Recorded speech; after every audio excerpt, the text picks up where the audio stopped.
Okay, we're going to talk about self-hypnosis. Self-hypnosis. New topic? Yeah. Wow. The self-hypnosis from the point of view of spirituality. How a man is hypnotized.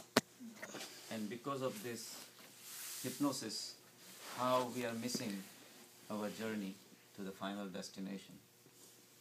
So, hypnosis means jadoo. Hypnosis is you are under control of something else. Somebody else. Yeah. But the self-hypnosis is ultimately you are the one who are doing it, and you are the one who are suffering. That's a good topic. Yeah. Yeah. I'll share something. Right. So, they say the existence is divided into 3 phases. The first phase is of the animals. The animals are perfect.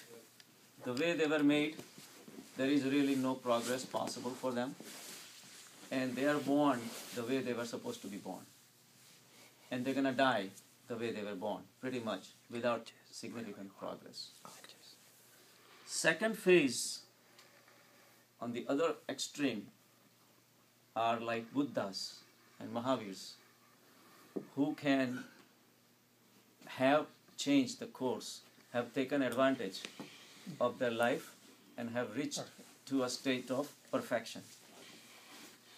The perfection from the point of view of imperfection of the people in between.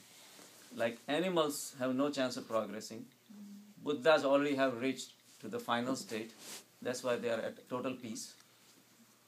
And the third phase is of the rest of us, that we are in between. We have left the animal phase, Pashuta, but we have not reached to the divine state yet. And that's where most of the restlessness takes place. That's where most of the sansar is going on. All the sansar with its miseries and all the sufferings and all that. Pashus, animals are not suffering. They are happy. They don't have any problem. You keep them doing every single thing, every single day, same thing again and again. They never get bored. They don't care. They are happy with their existence. As long as that their basic needs are met, there is no major problem.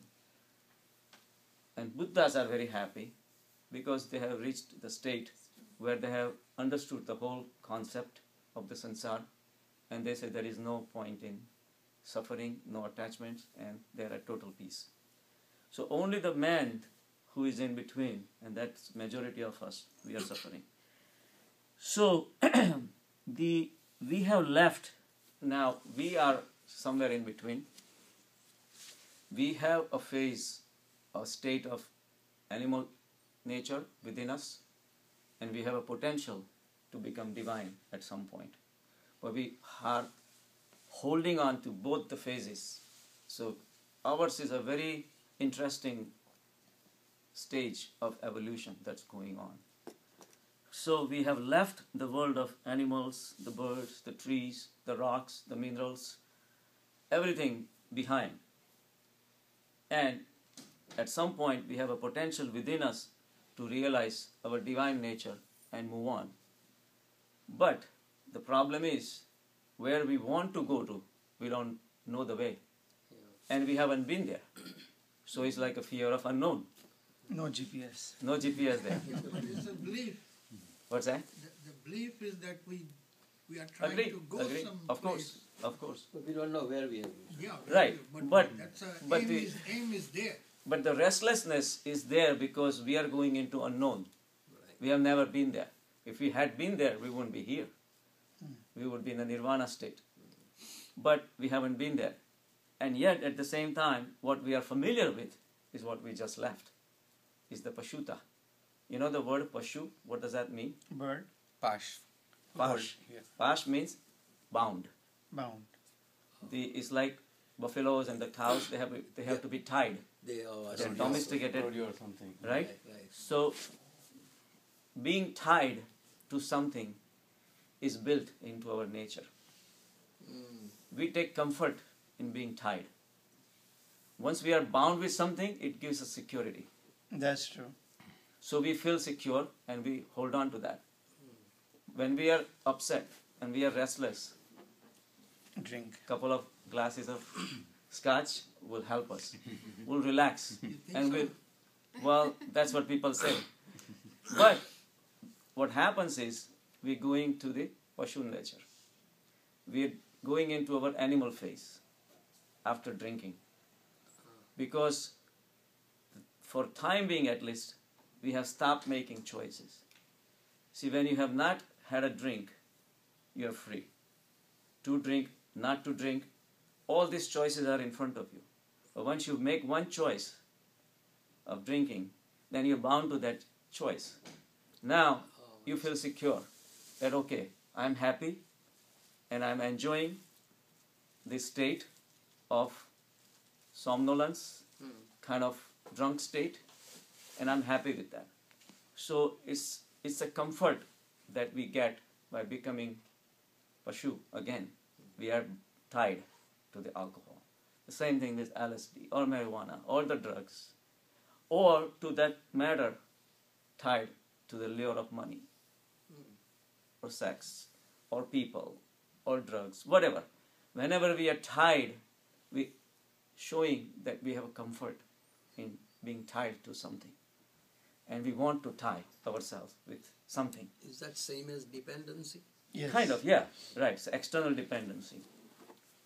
At the same time, so falling back to our original state of being an animal is easy. We find comfort in it. And that's why people keep doing it. The problem is, the world still goes on while we are in a state of drunkenness.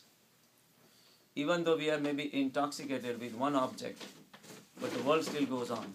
On the contrary, once the effect of alcohol comes out, there are more problems have opened up. Right. Maybe while we were drunk, we ended up, beating someone, or galiyan bolli. Things could have happened, and all your problems which were there before you started drinking, and after you finish your drinking, they have multiplied, and they are still there. Worst case scenario, at least they are there where they were begin with, right? So, and then the frustration piles up. So then you have more problem dealing with the day-to-day situations again. So then the anxiety of becoming human surfaces again, because for time being you had become animal, that you had no worries, and you were happy with that situation. But now all of a sudden, now you're facing the situation again, and now you, as a human, you have to start making choices again, making decisions again. So animals don't have capacity to make decisions. So humans do. So for time being, while we were drunk, we forgot our human nature. We became animals. And now we have to start making choices again. And the choices baffles us. These choices, because there is a sense of responsibilities. You say you might end up making a wrong choice or the right choice, whether it's not. All these things play a major role. And then we get affected by that. We get upset, depressed. To relieve all these things, we fall back to our animal nature so many times, right? So, even the painters and the poets, when they have imaginations about the beautiful world and all these majestic mountains, and there is nothing wrong in appreciating all these things, but that's not the end. There is a spiritual world that's within us, that's calling us all the time. We have to transcend beyond that instead of getting involved in just the material world. The material world is outside, but the spiritual world is inside. The problem is, we like to fall back to our pashu nature, but the problem is the consciousness continuously moves forward. There is a forward motion in space all the time. Time moves in only one direction. Galaxies explode, they're going away. The life goes into a tiny baby and blossoms into a beautiful adolescent kid to an adult. So there is a continuous forward motion. So if we left our animal nature and we are a human being now and we have to be divine, going back to the animal nature, you're just really going against the flow of consciousness. So we are destined to be divine at some point. Whether we like it or not, we're going to be pushed into that direction. Whether we want it or not, we're going to be pushed. Whether we know how to do it or not, that's not the point. The point is that is the only destination for all of us. So, taking a shortcut and thinking and forgetting about our human state, which is full of anxieties, grief, problems of responsibilities of making decisions, right, wrong, and all the consequences of that. And we want to escape from all these things by attaching ourselves to all these objects of pleasure. That's going back in time. That's not going to happen. That's not the rule of consciousness. Consciousness makes you go forward. So you have to go with the flow. So the same way, like what happens is when the chicks are born, like you see a nest, and the parents are telling them to fly, go into the world. The chicks have not known the world of the infinite sky, the freedom of flying, the pleasures of flying free. They have not known that. They know the comfort of the nest. So the parents coax them. Come on, let's go. They sit on the edge of the nest. They have the wings, they have the capacity, but they just don't have the experience. They like the comfort of the nest, so they keep falling back. And little by little they are pushed, and then finally they take off. So that is our state. We are at the nest of animal nature, good morning, and we keep on falling back into that state. The problem is we take comfort in this world. The world is basically ultimate manifestation of materialism. And we think this is where our final frontier is. And this is what we think is going to be our nirvana. And this is where our final pleasure is going to rest. But we are wrong. Time and time again we have tried to receive the pleasure from this world. We have received maybe 1 out of 100 pleasures that we had imagined. And even that does not last that long. And after a while we realize that it was short lasting. So the world is not here to offer us all the pleasures. We keep on going after the world thinking that there is a pleasure over there. So we have to realize that our movement has to go in the right direction of divinity. And going back to the material nature, which is easy thing to do, is not the right thing to do. Because what's going to happen is, before you know, death is going to knock on your doors. We waste a lot of times taking our excursions, wrong exits into this material world. But sooner or later, death is going to knock the door. And it will happen. We always think it will happen to the next door guy, but not me. But we see children being born all the time, people dying all the time. Why is like that? Why is like that? I don't understand. I'll give you a beautiful answer to that. Why is that? Yeah. Why do you think is that? Why are we afraid of death? No, like why we think is not going to happen to I us. know. Why? I don't know. I also feel that way sometimes, but I don't know why. You know the answer Rajneesh gives? Is that we are infinite. We're just Our visiting. true deep nature is infinite nature. We cannot die. So we are not worried of. Theoretically, we should be really depressed and anxious all the time. We see death everywhere. We see the flowers, wilting by the end of the day. We see people dying, relatives dying all the time. There's so much death around. We should be so depressed. We are not. We live as if it's not going to happen to us. And it really is not going to happen That's to the us. true nature. That's the true nature of infinite. Now So I get it. that's this spiritual answer to that. We cannot die. Maro, Jogi, Maro. Because that Gorakhnath, right? The guy came to Gorakhnath. He says, I want to commit suicide. So Gorakhnath says, go ahead. Maro. He says, you're a different kind of sadhu, because every sadhu told me that, suicide is not healthy. It's against the God has given you this gift. He says, no, I want you to die. And you will realize that you cannot die. Right. You will not die. Your true nature cannot die. Your If body you are- will die. Your body will die. Your body dies, but you cannot die. So, there is a beautiful shairi. I'm not much into shairi, but Rajneesh quoted, and this is very appropriate, so I'm going to go into that. "Ae mere hamnashi, chal kahin aur chal." The man is having a dialogue with the garden, right? "Ae mere hamnasi, chal kahin aur chal, is chaman mein ab apna guzara nahi." Now he started realizing that I'm not going to do well in this garden. "बात होती गुलों की तो सह लेते हम."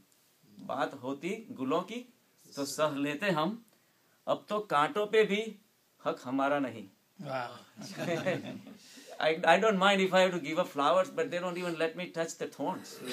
He says, even the good things that you think you're not going to be able to take, your Mercedes or your $1 million mansions, but even the bad things that you hated, you have to leave behind. So, they बोलते बात होती गुलों की तो सह लेते हम, अब तो कांटों पे भी हक हमारा नहीं. ऐ मेरे हमनसीब, चल कहीं और चल. दी सदा दौर पर और कभी दूर पर. Can you repeat that? दी सदा दौर पर और कहीं दूर पर. दूर से सदा means I give you पुकार. Yeah. That let's go, but you never came. The chaman is always there. It doesn't come with you, right? So दी सदा दौर पर और कभी दूर पर, किस जगह मैंने तुझको पुकारा नहीं. I've been looking for you, Everywhere. but you're not responding.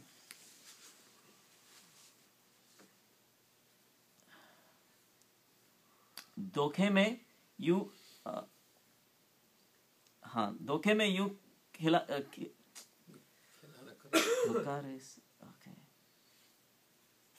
धोखे यूं खिलाने से क्या फायदा. धोखे में रखने से क्या फायदा. This means you're like cheating me. You're like keeping me under dark. Right? साफ कह दो मिलना गवारा नहीं. Just be direct that it's not going to happen. धोखे में रखने से क्या फायदा. That's what it was. धोखे में रखने से क्या फायदा. साफ कह दो कि मिलना गवारा नहीं.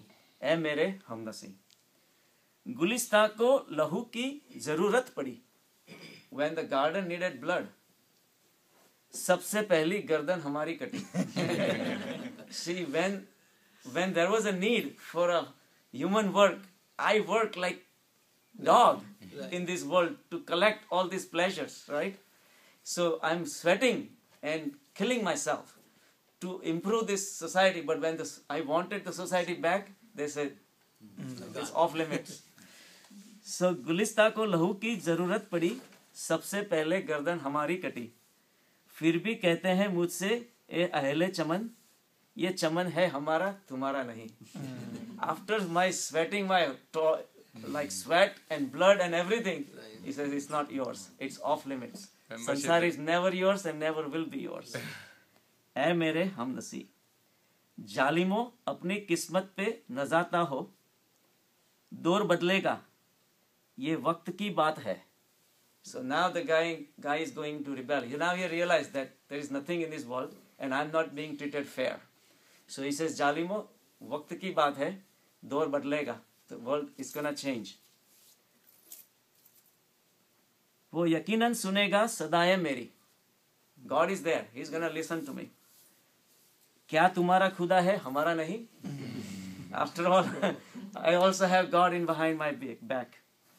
ऐ मेरे हमनसीब, आज आए हो तुम, कल चले जाओगे. You are here and tomorrow you're gonna be gone. ये मोहब्बत को अपना गवारा नहीं. The dosti that is going on between me and the sansar is not gonna go anywhere. उम्र भर का साथ बनो तो बनो, दो घड़ी का साथ सहारा नहीं. दो घड़ी का सहारा नहीं. ऐ मेरे हमनसी, अपनी जुल्फों को रुख से हटा लीजिए. Give me your clear picture. Show me your real स्वरूप. मेरो में के नजार आजमा लीजिए. Try to have glance with me on a one-to-one basis. आज घर से चला हूँ यही सोच कर, आज नजरे नहीं या नजारा नहीं. Either my something wrong with my vision, or I'm not gonna have to deal anything with sansar anymore. So, eh mere hum nasi. So we have to realize that this sansar is not for us. It is dharamsala. We have stayed here overnight. Tomorrow morning we're gonna have to leave. There is nothing yours and nothing mine. There is nothing to tie to. There is nothing to take with you. Everything is here and it's gonna stay here. Let's not waste our time looking for more and more to accumulate. And meanwhile, we're losing the precious time of our connection, of ability to connect with the higher self, our divinity. So the sooner we understand, the better we are. That this is a guest house. It's only for time being. And the sooner we understand, the better use we can make of the life. So stop running after the objects of pleasures and start realizing our true nature. So we have to find ourselves, because that's our ultimate goal, to find our divinity. To find our Pashu nature is very easy. Parties and alcohol and drugs and all that is not an answer. That is going back to our animal nature. But our divine nature is hard. And granted we don't know where we came from, and granted we don't know where we're going, we don't even have a good idea of which way to go, but at least keep that in mind all the time, every second, that we have to progress spiritually. That's why I keep telling that we should go to retreats. I know. So we have to continuously try to find ourselves, to find our true nature. Existence is only for those who are looking for it. God speaks to only those who wants to listen. Only people who have ears open, God will talk to them. Otherwise, it's just going to pass by and you won't even know. So, one thing is for sure, there was a time that we were not here. And there's definitely a time is going to be where we will not be here. So, we see death all the time, the children being born all the time, elderly people dying all the time, yet we don't wake up. We don't wake up. We wake up when it is too late. Yes, exactly. So the life that we rely on is like a palace made out of playing cards. A wind will come and will collapse any day. We have to make use of it. It's almost like a boat made out of paper, and we think we're going to cross the ocean with it. Within few minutes, it's going to get wet and it's going to drown. So we cannot rely on the sansar. Sansar is an illusion. So enjoy the moment every time. Absolutely. The thing to do is, before we reach to the death, the time we have now is to minimize our ego. Because we are riding on the ego. Ego is the boat made out of paper. It is an illusion, totally created out of nothing. There is nothing there. And yet, we carrying around all these thoughts in our head. Like we said, every single event that we go through, ultimately it boils down to an experience that we have with that object or a person or a situation, whatever. Ultimately boils down to an experience. And this experience we carry around with us, and that keeps our ego alive. It's like digital age, 010101.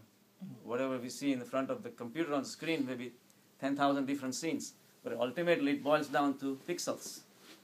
So we carry so many thoughts in our mind, and in the form of those experiences and the thoughts, we carry the whole sansar with us.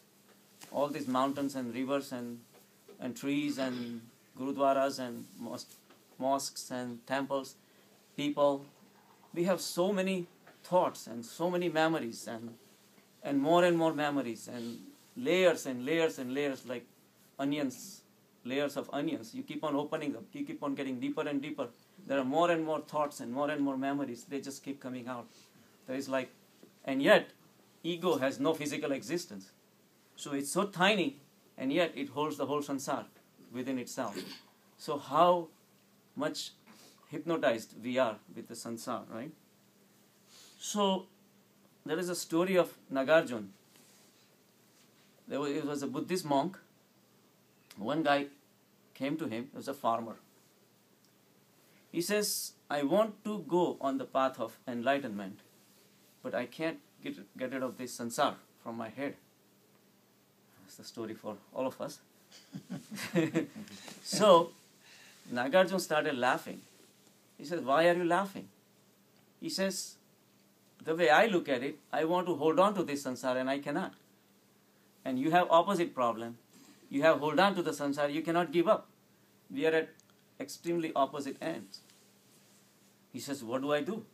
He says, I'll tell you what. What do you like the most? He says, I'm a farmer. So if you don't tell anybody, I like my buffalo the most. Not my wife, not my children, not my farm, nothing, but I like my buffalo. He says, okay, that will do. He says, what do you want me to do? He says, you look at that cave, go into that cave and sit there and think that you are a buffalo. I'm going to close the door to the cave. 3 days. No eating, no drinking. You're not going to die 3 days. Don't worry about it. Just sit there. And at the end of it, so the guy goes in and all he thinks that he's a buffalo. He loved, it was easy for him because he loved buffalo. So he keeps on thinking that he's buffalo. 3 days later, Nagarjuna opens the door. He says, come on out. I can't. He said, what do you mean you can't? My horns are getting in the way. Now the door is too small. He says, you got in? Yeah, but I can't get out. He says, Nagarjuna says, come on, bhai, you're not a buffalo. I am. So, power of suggestions. So, power of belief. We carrying around with beliefs about the sansar so much. All these beliefs are nothing but horns of buffalo. Our true nature is something else altogether. So then the guy realized that how I'm carrying around sansar because of my belief in it. It's the belief system. The belief system you have, and Vasishtha's Yoga put down as notions. It becomes a notion that it exists. Your firm belief in the sansar keeps the sansar alive all the time. Maybe in your head, but it is. So, try to understand this sansar. It does not exist. It exists only in our belief system. And if you don't believe it, it doesn't exist. So, we are under the spell of hypnosis, and we are continuously being fed by everyone around us, including our parents, including our friends, including our dharma gurus, and everybody keep on saying that do this, do that, and we are continuously keep doing what we are told to do. We never look within ourselves and try to find out whether it is the right thing to do or not. From the time a child is born, the parent says, you have to be something. You have to put your name in the history books. You have to achieve certain goal. I had a feud with this family. Don't ever talk to them. You have to take revenge. I'm going to die, but you carry out.